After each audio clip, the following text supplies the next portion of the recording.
Donc la puissance, c'est un concept qui est au cœur des relations internationales, qui a toujours été central dans les relations internationales. Et il y a peu de concepts qui ont fait couler autant d'encre, d'ailleurs, et qui ont suscité autant de manuels, d'essais ou de polémiques que le concept de puissance. La puissance, on a été habitué à la concevoir d'abord en termes mesurables, en termes matériels, et souvent, principalement pendant la guerre froide. On a pratiquement 50 ans presque 50 ans d'habitude, de mesure de la puissance en termes d'effectifs militaires, en termes de budget militaire, en termes de matériel militaire. Pourtant, on nous avait prévenu, Raymond Aron fait partie de ceux qui nous avaient alertés sur ce point, que la puissance, ce n'était pas forcément un concept absolu. La puissance, c'est d'abord relatif. Un acteur puissant, c'est un acteur qui est reconnu comme puissant. C'est un acteur qui est craint parce que reconnu ou considéré comme puissant. Et là, on redécouvre quelque chose qui nous explose à la figure, en quelque sorte, aujourd'hui, dans la mesure où la puissance, on ne peut pas la mesurer. Si on fait une liste de budget, si on fait une liste de matériel, de chars, d'avions, de tanks, on a des capacités. Ce n'est pas tout à fait la même chose que la puissance. Ces capacités, contre qui vont-elles être déployées? À quel type de mission vont-elles être employées? Face à quel type de force, d'acteurs, dans quel contexte va-t-on en avoir besoin? Et c'est là qu'on redécouvre que la puissance en soi, sur un papier, ça ne veut rien dire. Lorsque on décline ou on décrit des capacités, on a une liste d'outils ou d'instruments dont rien ne nous dit a priori qu'ils seront efficaces. Si on dit par exemple les États-Unis sont la première armée du monde, ce qui, sur le plan technologique et sur beaucoup d'autres, est exact. Si on ajoute que les États-Unis sont de loin le premier budget militaire du monde, on peut, en termes de capacité, très clairement dire que les États-Unis sont la première capacité militaire du monde. Est-ce pour autant que les États-Unis seraient la première puissance du monde?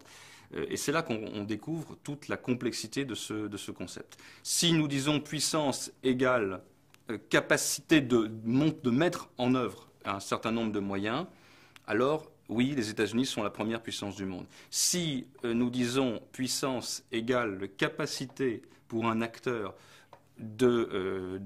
d'obtenir des résultats, ou bien de satisfaire ses objectifs, de parvenir à ses fins, alors, on le voit, gardons ce même exemple des États-Unis, l'histoire est tout à fait différente. Au Moyen-Orient, dans la décennie 2000, les États-Unis ont entamé 2 guerres.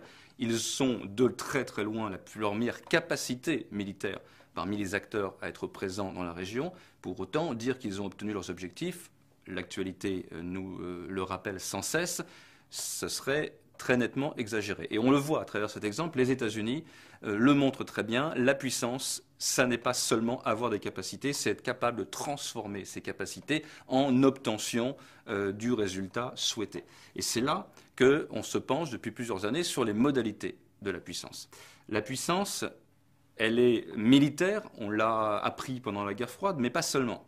Elle peut être économique, elle peut être culturelle, elle peut être religieuse, elle peut être sur des gammes, sur des types d'actions, sur des modalités d'action extrêmement variées.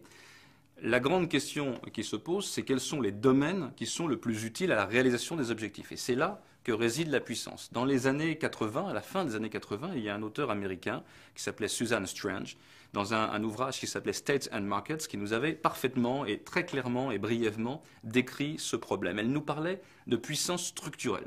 C'était l'époque où on parlait du déclin de la puissance américaine. C'était l'époque où les États-Unis, l'une des nombreuses époques où les États-Unis ont été hantés par leur déclin relatif vis-à-vis d'autres acteurs du monde. À la fin des années 80, ce n'est pas la Chine qui était leur principal fantasme de dépassement de puissance, c'était plutôt le Japon. Il y en a eu d'autres, il y avait eu l'Union soviétique avant. Mais à la fin des années 80, aux États-Unis, on disait nous ne sommes plus la première puissance du monde.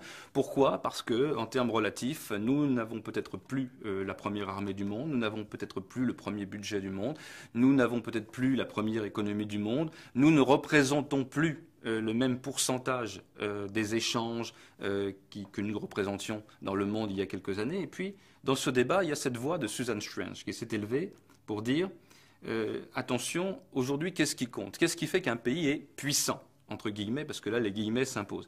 Et Susan Strange nous disait, finalement, il y a des structures dans le monde. Des structures qui sont finalement les règles du jeu par lesquelles on oblige tous les acteurs à jouer. Ces structures, ce sont, c'est vrai, les structures militaires et de sécurité, mais pas seulement.